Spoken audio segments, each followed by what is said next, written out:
আসসালামু আলাইকুম বন্ধুরা, আমি আজকে চুষি পিঠা বানিয়েছি। তো রেসিপিটা দেখা যাক কি কি উপকরণ লেগেছে। ফার্স্টে আমি আটা নিয়ে নিয়েছি আলো চালের। তো একটা পাত্রে পানি দিয়ে পানিটা ভালো করে গরম করে নুন দিয়ে আটাটা দিয়ে দেবো। আটাটা দিয়ে ভালো করে মিশিয়ে নেব পানির সাথে। তো ভালো করে নেড়ে ভালো করে মেশাতে হবে। তো মেশানো হয়ে গেলে একটু নরম হয়ে গেছিলো, তাই আমি আর একটু আটা দিয়েছি। ভালো করে মিশিয়ে একটা পাত্রে ঢেলে নিয়েছি। ঢেলে ঠান্ডা করে ভালো করে আটার ডোটা ভালো করে মেখে নিতে হবে। তো ভালো করে মেখে নিচ্ছি আমি এখানে। ভালো করে মাখা হয়ে গেলে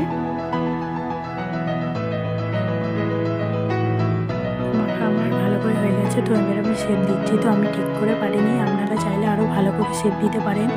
তো একটি পাত্রে দুধ নিয়ে দুধটা হালকা গরম করে নেব। গরম করা হয়ে গেলে গুড়, তেজপাতা, এলাচ